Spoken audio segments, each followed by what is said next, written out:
So we started REWILD as a way to bring you plants in a way that makes it easy for you, so you get to enjoy your houseplants without having to deal with the typical stress of houseplants. In the very beginning of REWILD, I said, listen, we're gonna stock unusual houseplants, and we're gonna only stock the ones that are easy. We're not gonna stock the ones that are gonna give you a hard time, like the Fiddle Leaf Fig. But you know what? You guys wanted these, so we had to bring them to you. And now I have to admit, I've come to really appreciate the Fiddle Leaf Fig, though I also have to admit that I had to crowdsource a lot of information because I don't actually own a Fiddle Leaf Fig myself, but I've helped a little bit caring for them in the warehouse and in the shops, and I've definitely learned a lot. I've learned a lot actually from you guys about caring for your own Fiddle Leaf Figs at home. So I have gleaned this information, and I've asked our staff as well and some of our plant experts about their best tips for Fiddle Leaf Figs. And so I'm just gonna lay it all out on you so that you have very clear expectations when you're bringing a Fiddle Leaf Fig into your home. Because the truth is, if a Fiddle Leaf Fig is happy and doing well, it rewards you with lots of rapid growth and lots of big leaves. But also caring for your Fiddle Leaf Fig can be a little bit of a nerve-wracking experience, because when they do lose a leaf, you know it. I mean, they are announcing it. You can hear the leaf of a Fiddle Leaf Fig drop from like the other room.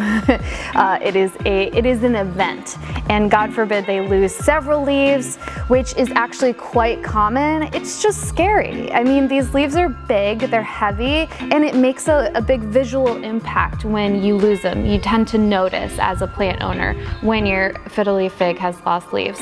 But I want to put your anxieties at rest, because it can be done. You can have a happy Fiddle Leaf Fig. You can recover your Fiddle Leaf Fig from disaster. The Fiddle Leaf Fig can actually make a pretty good house plant at the end of the day. You know, despite all of my anxieties about it initially. Let's rewind it back a little bit, okay? So your Fiddle Leaf Fig is native to Western Africa. In that region, your Fiddle Leaf Fig is getting lots of light and some humidity as well. So it can be a little bit sensitive to a particularly arid environment. Would avoid having any instances of a vent blowing on it or a strong cold draft coming from your windows. We're coming to you from North America with this information, so take that as you will. Specifically, we're coming to you from the northeast of America. So, you know, seasons can vary a bit, climate can vary a bit, humidity can vary a bit as well. But I'm gonna try to give you the most universal facts for these plants, these Fiddle Leaf Figs. Your Fiddle Leaf Fig does enjoy a lot of light.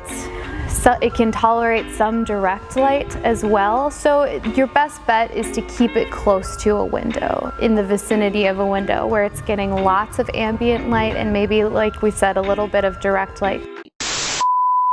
You'll probably find that you're watering your Fiddle Leaf Fig every 7 to 10 days. On average. The main thing is that you don't want the bottom of the roots of your Fiddle Leaf Fig to be sitting in water for extended periods of time. The plant does want to be left to dry out between waterings, but when you do water, it's going to want a lot of water. Water the surface of the soil slowly. It is typically in a very well-draining soil, which can wick away water at times, so you want to make sure that the root ball is absorbing the water.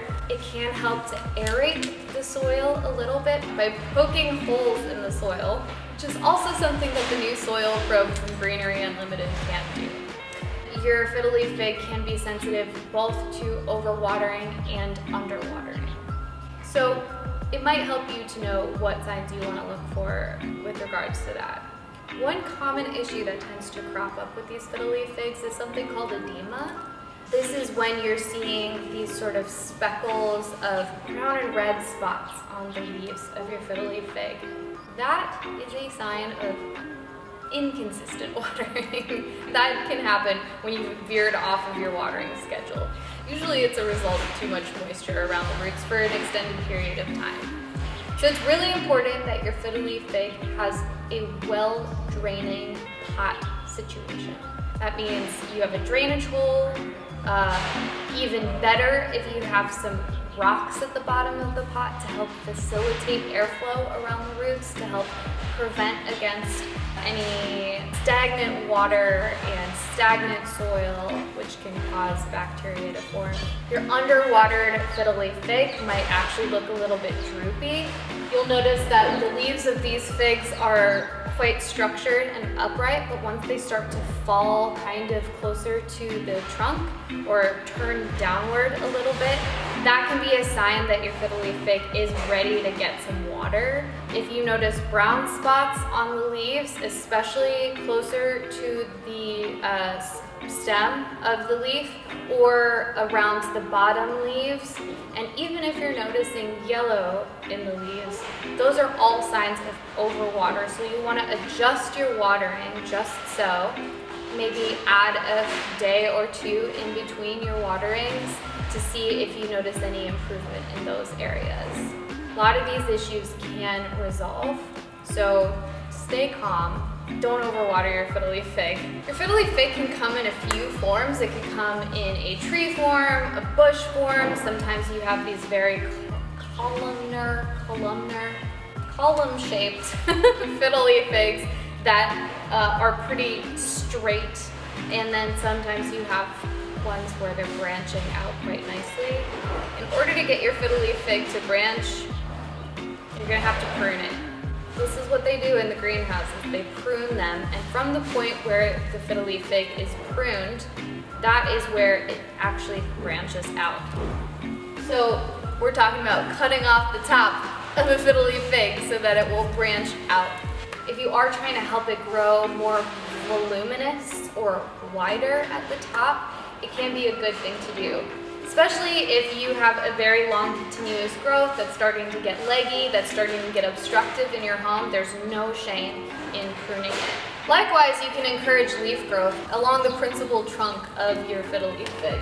You'll want to look for these places called nodes, and then you will want to use a very clean and sharp knife and make an incision right above the node, and actually that will trigger a growth hormone, which will lead to growth of leaves along the stem. So I hope that this has provided you with some solutions to any problems you might be having with your Fiddle Leaf Fig. I also hope that you feel a renewed sense of confidence to care for a Fiddle Leaf Fig, and that your expectations are really, really clear. It helps to be honest with yourself about the kind of person you are. I am not the kind of person who can be bound by routine, so me and the Fiddle Leaf Fig will not be cohabitating anytime soon. However, I am occasionally tempted by them because they are such spectacular plants. It's no wonder why they're such a popular houseplant. They're beautiful, sculptural, they have these amazing leaves. So if you're Fiddle Leaf Fig curious and you think you're ready to take one on, I definitely recommend that you do.